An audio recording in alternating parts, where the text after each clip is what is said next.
When you see what Joe Flacco's doing down there in Cincinnati, even if you're not watching the game, what do you think? Yeah, I don't really have a comment. He looked like a sad, dying puppy with the Browns. The bye week is officially over for the Browns, which means we have actual Browns news.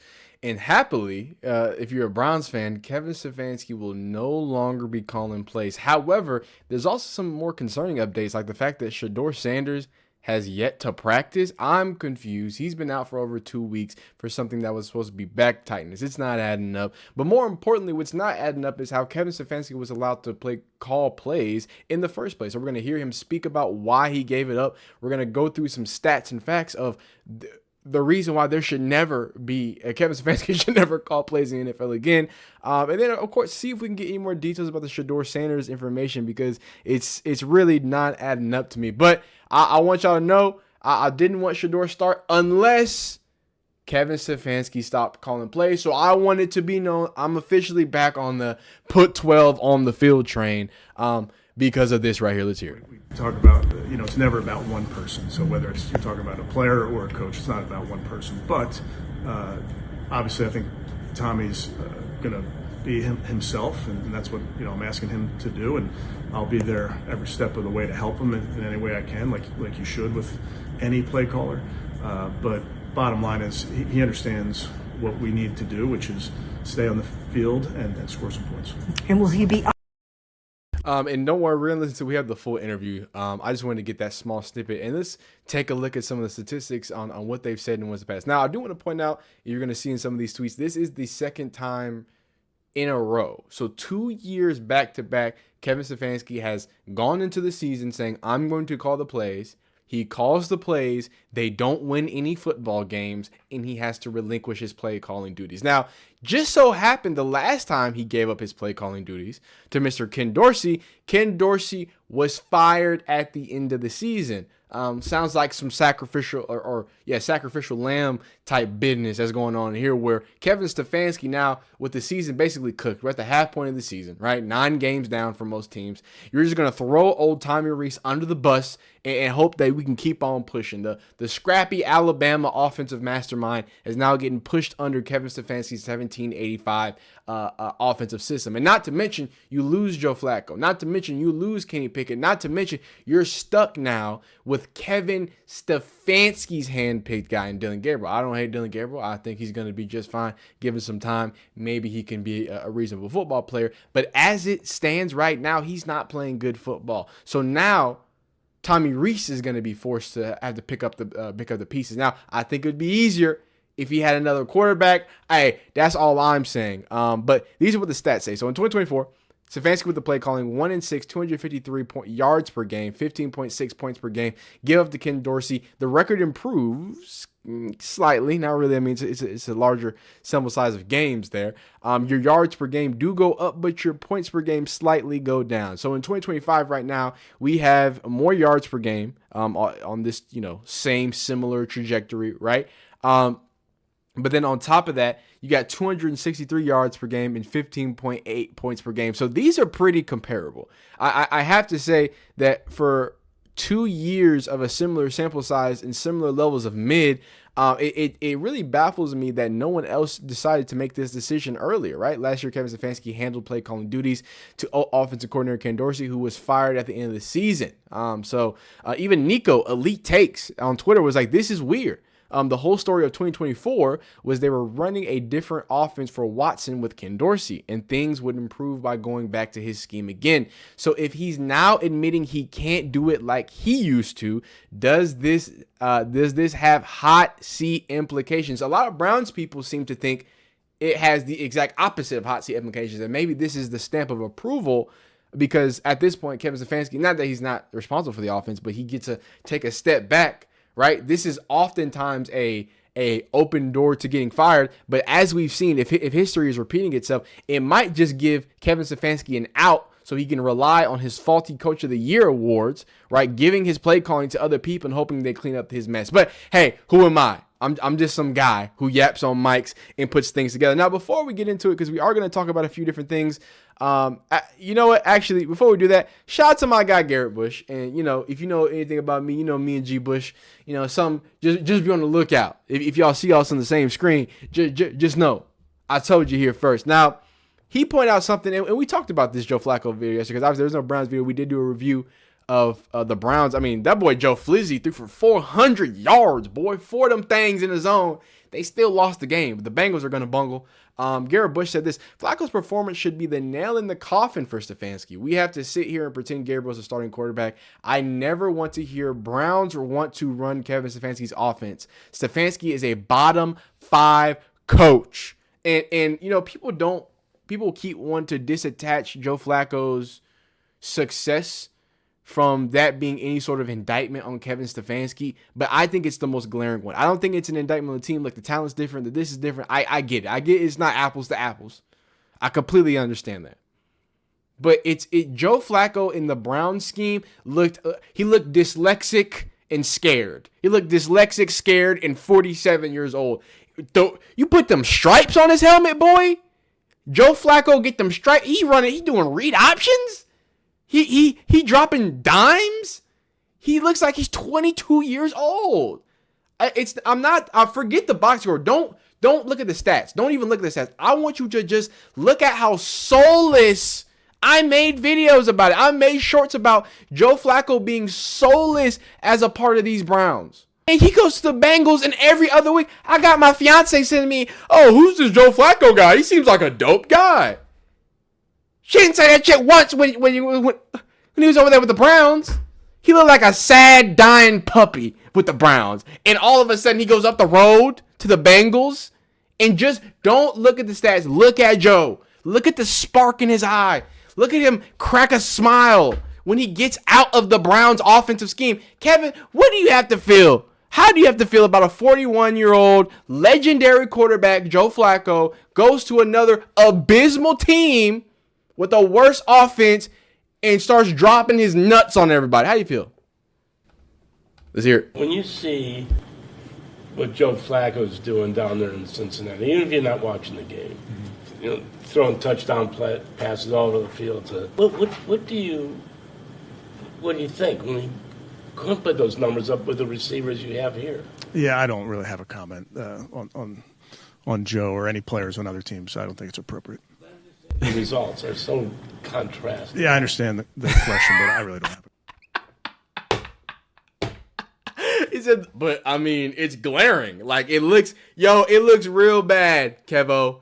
I gotta be honest with you. There's a 40-year-old man who looks like, by the way, the beard, you look at Joe Flacco's beard, it's like jet black. I don't know if he got into Just for Men or if just being in the 2 different cities aged him different, but he looks younger. He's throwing it younger. He's running the ball. Like, maybe the Browns are just cursed. Have we thought about that? Have we ever thought that maybe Kevin Stefanski is actually a good guy, right? And somebody who actually reads the Bible more than me, please remind me of the story. There's a story of these 2, I believe, either associated with angels or whatnot. But a lot of stories in the Bible are kind of like the city. Might be stronghold. They're going up. They're talking to the emperor, and the emperor, what I'm saying, they're telling them, "Hey, release my people," or something like that. Again, please, you're gonna know what I mean by this. And the story goes, whenever the emperor like they were asking nicely about this thing. Hey, there's gonna be these plagues and stuff. Hey,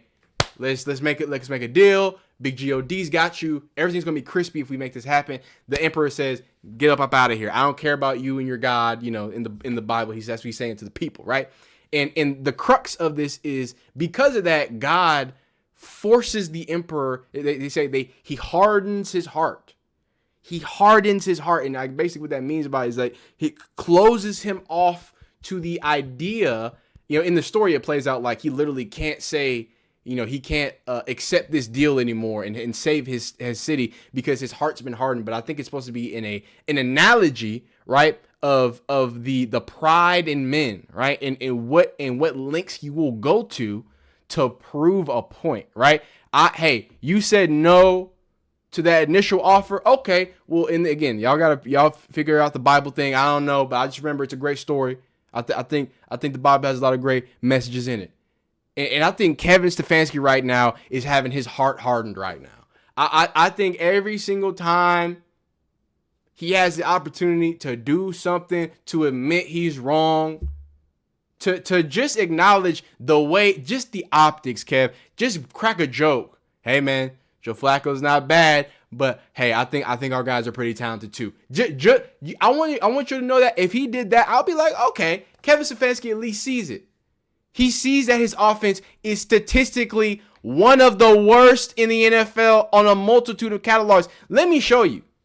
Yards per game. Worst is the Tennessee Titans with 1 win. And then, of course, the Cleveland Browns. Cincinnati Bengals down here at 10 at 300 yards per game. 263 yards per game.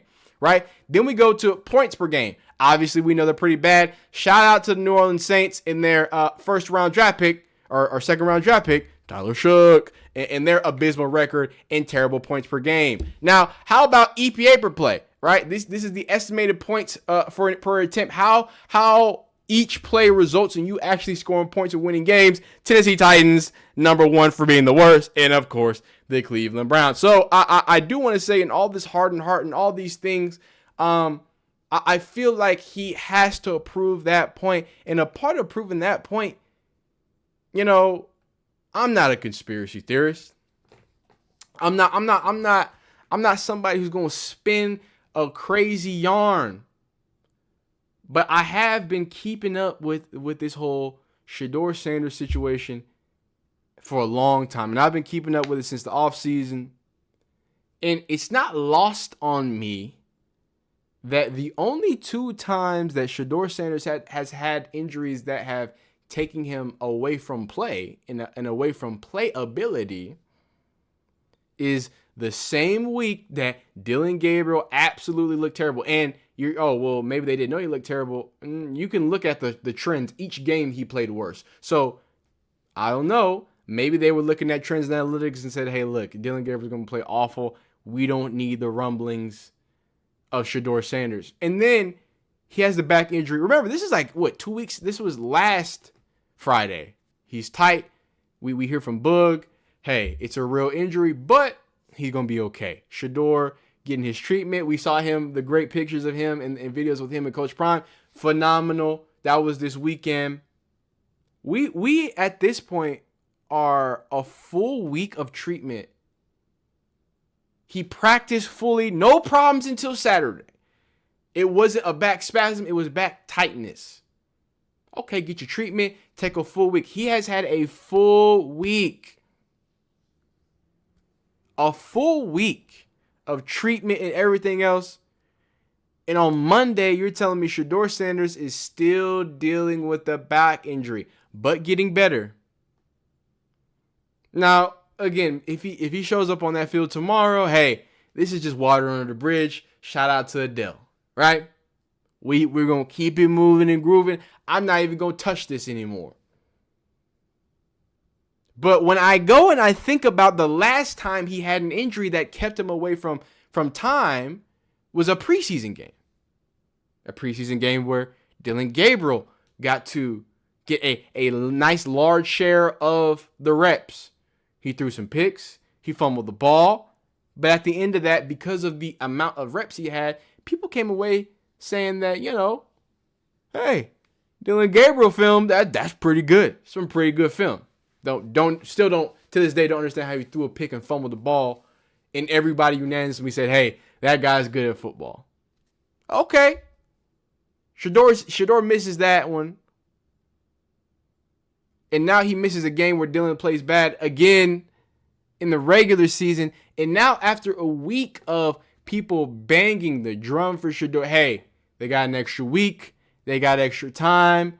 It would be a perfect place and situation to put Shedeur out there. But what if Kevin Stefanski, again, because it's been confirmed, he's the one that makes the calls on who's playing and who's not playing.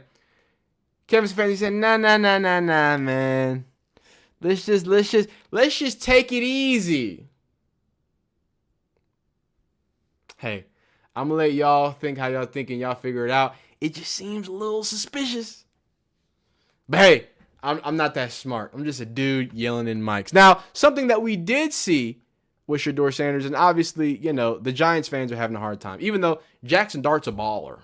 I just want it to be known. Jackson Dart balling his arse off. That boy can get after it. Here's my problem with Giants fans. I don't know why Giants fans hate Shedeur because he didn't get drafted. Like, I don't get it. But now Giants fans have like a beef. If anybody should be mad at the Giants, it should be Shedeur because y'all leaked that stuff about him, right? The same thing that's been leaked that at this point nobody has corroborated. The same leak that it seems like every single ESPN pundit has walked back. Oh, maybe that's why. Maybe because y'all have only won 2 games. Maybe because your terrible head coach who handpicked Jackson Dart and has him looking good is going to get fired at the end of the season if he can't find a way to win. Which y'all's depleted offensive roster right now. Maybe that's why you're sad. But what I see, probably, most likely, is somebody very mad because they're like, oh my God, Shedeur is watching the game. Shedeur wasn't at the game. Shedeur was in Colorado. We all know that. However, he was posting on his story that hey man, in New Jersey, because the Giants don't play in New York. They play in Chief Keef's favorite place, New Jersey. In New Jersey, with the Sanders on. Man, I don't know, man. Maybe we just tripping, man. Maybe the Shedeur call. It's just we just all tripping, man. I'm gonna just leave this up for no reason, no apparent reason. I will let y'all know. Got different types of videos coming this week. I'm gonna talk about Arch, my prodigal son. I'm gonna push some nasty propaganda. Yes, I will push nasty propaganda about Arch Manning. Y'all know that. We're going to talk about a few things. Look out for the Garrett Bush, the G Bush collab. But yeah, man, blessings to all you phenomenal viewers who supported me, while I was traveling. I'm back in the business. We're going to be live, jumping up and down, all types of fun stuff. So just appreciate y'all. Go ahead and like this video if you like it. Dislike it if you don't. Subscribe if you like football content of all shapes, sizes, forms, and factors. Continue to be great. We'll see you next time. Peace. Oh my God, it's still recording.